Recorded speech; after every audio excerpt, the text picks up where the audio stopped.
ఈరోజు రాష్ట్ర వ్యాప్తంగా ఒక పండగ జరుగుతుంది, అది పెన్షన్ల పండగ. ఈ పండగకి కారణమైనటువంటి కేంద్రంలోని నరేంద్ర మోడీ గారు, రాష్ట్ర ముఖ్యమంత్రి చంద్రబాబు నాయుడు గారు, జనసేన అధినేత పవన్ కళ్యాణ్ గారు, ఈ ముగ్గురు కూడా ఈ రాష్ట్రంలో దుర్మార్గ పాలన జరుగుతుంది, ఆ పాలన అంతం కావాలని చెప్పి ఒక ఓటు కూడా వేస్ట్ కాకూడదు, ప్రతి ఒక్కరు కలిసి ఈ దుర్మార్గ పాలన అంతం చేయాలనేటువంటి ఉద్దేశంతో వారి యొక్క కళ, వారు ఎంత కలిసి పనిచేశారో మనందరం కూడా అంతే కలిసి పనిచేయాలని చెప్పి రాష్ట్రంలో ఉన్నటువంటి మీ యొక్క 3 పార్టీ కూటమికి విజ్ఞప్తి చేస్తున్నాను. ఈ పండగ ఇంత వాతావరణం జరుగుతుందంటే వాళ్ళందరూ ఒక్క ఓటు కూడా చీలుకోకుండా చేశారు కాబట్టి అలాంటి వారి నడవడిక, వారి యొక్క ఆదర్శం తీసుకొని వారు ఏదైతే సూచన చేశారో ఆ సూచన వారికి, ఎందుకంటే చాలామంది అంటారు కలిసి ఉంటే కలదు సుఖం, విడిపోతే అందరికీ నష్టం అని. ఈ యొక్క సామెతను అక్షరాల నిజం చేశారు ఈ యొక్క రాష్ట్రంలోని కూటమి. ఎందుకంటే ఒక్క ఓటు కూడా చీలుకోకుండా 164 సీట్లు అంటే ఒక రాష్ట్ర చరిత్రలోనే ఇంత గొప్ప మెజార్టీ ఏ పార్టీకి వచ్చిండదు. కనుక ఈ అందరూ కూడా ఈ యొక్క కూటమి సభ్యులు, ఈ కూటమిలో ఉన్నట్టు అందరం కలిసి సాధించుకున్నాం. ఈరోజు అందరం వండుకున్నటువంటి భోజనం ఏదైతే ఉందో దీన్ని అందరం కలిసి పంచుకోవాలా. ఎందుకంటే వండినాం కాబట్టి వండిన తర్వాత మనమే తినాలా, తినేటువంటి హక్కు మనకే ఉంటుంది కాబట్టి దాన్ని జాగ్రత్తగా అందరం కలిసి ఏదైతే మనకు వస్తుందో, ఏదైతే మనకు ధర్మంగా మనం ఏదైతే ఎలిజిబిలిటీ అన్నిటి కూడా అన్ని రకాల అన్ని ఏదైతే కార్యకర్తలు అందరూ కూడా చేరాలా. కష్టపడిన ప్రతి కార్యకర్తకు కూడా ఇక్కడ భాగం ఉంటుంది, కష్టపడిన ప్రతి కార్యకర్త కూడా తినేటువంటి హక్కు ఉంటుంది కాబట్టి ఉన్నటువంటి అన్ని పార్టీలు కలిసి ఈ యొక్క మనం సాధించుకున్నటువంటి ఈ యొక్క ఘన విజయాన్ని, సాధించుకున్నటువంటి ఈ యొక్క వండుకున్నటువంటి ఈ భోజనాన్ని మనం తినాల్సిన అవసరం ఉంది. పండగ వాతావరణంలో మనందరం కూడా కలిసి ఈ రాష్ట్రం అభివృద్ధి సాధించాలా. ఈ రాష్ట్రం అభివృద్ధి సాధించడానికి ఇక చిన్న మెట్టు ఒకటే ఉదాహరణ. 7,000 రూపాయలు ఇస్తారంటే ఆపోజిట్ వాళ్ళు చాలామంది అన్నారు 7,000 రూపాయలు యాడ్ ఇస్తారు, 4,000 3,000 ఇలేమని. ఎందుకంటే గతంలో ఉన్న ప్రభుత్వం మనందరికీ తెలుసు, వాళ్ళు 1,000 రూపాయలు పెంచడానికి ఎన్ని సంవత్సరాలు పట్టింది? 5 ఏళ్ళు పట్టింది. 250, 250, 250, 250 అంటే 5 సంవత్సరాలకు 1,000 రూపాయలు చేశాడు. కానీ చంద్రబాబు నాయుడు గారు మాట చెప్పిన ప్రకారం నేను గెలిచిన వెంటనే ఏ రోజైతే మాట చెప్తున్నానో ఆ రోజు నుంచి కలిపి 3,000 రూపాయలు మీకు ఇచ్చేటువంటి పెన్షన్ 4,000 రూపాయలు. మళ్ళీ ప్రతి నెల 7,000 రూపాయలు వస్తే అనుకోద్దండి మీరు. 4,000 రూపాయలు పింఛను కలిపి 3,000 రూపాయలు, 7,000 రూపాయలు ఒకటేసారి ఇస్తాను, ఎప్పుడైతే పెన్షన్ ప్రారంభమైతే అదే రోజు ఇస్తానని చెప్పాడు. అదే మాటకి ఈరోజు అందరం కలిసి పెన్షన్ ఇచ్చేటువంటి కార్యక్రమం చంద్రబాబు నాయుడు గారు చేస్తున్నారు. అంతే ఇంత గొప్ప నిర్ణయం తీసుకొని ఇంత గొప్ప కార్యక్రమం చేయగలిగినటువంటి ఒక విజనరీ నేత. ఎందుకంటే రాజకీయాల్లో ఒక దేశంలోనే ఒక ఏదైనా ఉందంటే ఈ యొక్క చంద్రబాబు నాయుడు గారు ఒక 50 సంవత్సరాల అనుభవం ఉంది.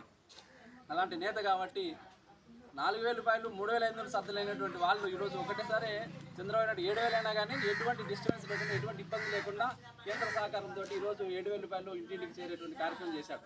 సో ఇలాంటి కార్యక్రమం మరింత జరగాలంటే కేంద్రంలోనూ రాష్ట్రంలో ఉన్నటువంటి ఎన్డీఏ సర్కారు పరస్పర సహకారంతో ఈ రాష్ట్రంలో ఉన్నటువంటి అన్ని రకాల రైతులకు కావచ్చు, నిరుద్యోగులకు కావచ్చు మరిన్ని పథకాలు వస్తాయి. మనందరం రాబోయే రోజుల్లో మన యొక్క గ్రామాలు మరింత అభివృద్ధి సాధిస్తారు. కార్యకర్తలు కూడా మంచి ఉపయోగపడే కార్యక్రమాలు పెడతారని చెప్పి ఆశిస్తున్నాను. కానీ ఈ యొక్క పండుగ వాతావరణంలో మా గ్రామంలో, మా ఊర్లో తుమ్మల గ్రామంలో ఈ యొక్క గ్రామం నుంచి ఈ యొక్క రాష్ట్ర ముఖ్యమంత్రి చంద్రబాబు నాయుడు గారికి, జనసేన అధినేత పవన్ కళ్యాణ్ గారికి, నరేంద్ర మోడీ గారికి ప్రత్యేకమైన కృతజ్ఞతలు తెలియజేస్తూ జై హింద్ జై భారత్. మరీ ముఖ్యంగా ఈ యొక్క పార్లమెంట్, ఈ యొక్క అసెంబ్లీలో ఉన్నటువంటి పల్లె రఘునాథ్ రెడ్డి గారు 30 సంవత్సరాలుగా ఇక్కడ అనేక మంది కుటుంబాన్ని కలిసి ప్రతి కుటుంబంలోని ప్రతి ఒక్కరిని మాట్లాడేటువంటి నేత. అలాంటి కుటుంబం నుంచి వచ్చినటువంటి పల్లె సింధూరారెడ్డి గారు చాలా మంచి విద్యావంతురాలు, చదువుకున్న ఆవిడ, సమస్యల పట్ల పరిపూర్ణమైన అవగాహన ఉంది. ప్రతి ఒక్కరిని మాట్లాడేటువంటి మనకి మంచి ఎమ్మెల్యే గారు పల్లె సింధూరారెడ్డి గారు. మనందరం కూడా వీళ్ళందరికీ కూడా ప్రత్యేకమైన కృతజ్ఞతలు చెప్పి ఈ సందర్భంగా తెలియజేస్తూ జై హింద్ జై భారత్. రోజు పెన్షన్లకి పండగ జరుగుతుంది.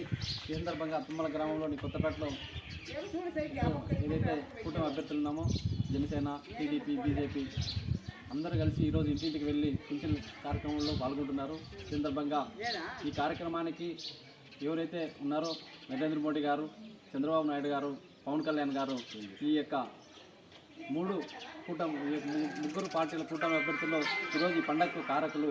ఈరోజు ఇంత రాష్ట్ర వ్యాప్తంగా ఇంత పండగ చేసుకుంటున్నామంటే వాళ్ళందరూ కలిసి ఒక కూటమిగా ఏర్పడి ఈరోజు ఇంత భారీ మెజార్టీతో ఈరోజు రాష్ట్రంలో ఎన్డీఏ కూటమి రావడంతో రాష్ట్ర వ్యాప్తంగా ఏదైతే చంద్రబాబు నాయుడు గారు మాట ప్రకారం 7,000 రూపాయలు ఇస్తానన్నారో ఈరోజు ప్రతి ఇంటికి వెళ్ళి 7,000 రూపాయలు కార్యక్రమాన్ని శ్రీకారం చుట్టారు. ఒక ముఖ్యమంత్రి ఎవరైతే ఉన్నారో నేరుగా ఇంటికి వెళ్ళి 7,000 రూపాయలు పింఛన్ చేసేది దేశ చరిత్రలో ఎక్కడా ఉండదు. అది ఇక రాష్ట్రంలో ఉంటుంది. అది చంద్రబాబు నాయుడుకే దక్కుతుంది. కనుక అలాంటి మంచి చంద్రబాబు గారి నాయకత్వంలో ఈ రాష్ట్రం మరింత అభివృద్ధి సాధిస్తుంది. దానికి తగ్గట్టుగానే దేశంలో ఉన్నటువంటి నరేంద్ర మోడీ గారు సహాయ సహకారాలు అందిస్తారనడానికి ఈరోజు పింఛన్లు ఏదైతే కార్యక్రమం పింఛన్లు ఈరోజు స్టార్ట్ అయినాయంటే చెప్పిన మాట ప్రకారం కేంద్రము రాష్ట్రం పరస్పర సహకారంతో ఈ యొక్క కార్యక్రమం విజయవంతమవుతుంది. రాబోయే రోజుల్లో కూడా ఈ యొక్క రాష్ట్రంలో మరింత అభివృద్ధి సాగాలని ఈరోజు నాంది అవుతుంది. ఈరోజు అభివృద్ధి ప్రారంభమవుతుంది. కాబట్టి ఈ రాష్ట్ర ప్రజలందరూ కూడా ఈ యొక్క మంచి శుభ పరిణామం, ఈ యొక్క మంచి వాతావరణంలో, ఒక పండగ వాతావరణంలో అందరూ పింఛన్లు పంపిణీ చేసుకుంటాం. కాబట్టి అందరికీ కూడా ఈ యొక్క కొత్తపేట గ్రామం నుంచి, తుమ్మల గ్రామం నుంచి ఈ కార్యక్రమానికి హాజరైనటువంటి పల్లె రఘునాథ్ రెడ్డి గారికి, అదేవిధంగా ఎమ్మెల్యే పల్లె రెడ్డి గారు కూడా ప్రత్యేకంగా తెలియజేస్తున్నాం. ఈరోజు పండగ వాతావరణానికి వాళ్ళ ధన్యవాదాలు. జై హింద్, జై భారత్ మాత.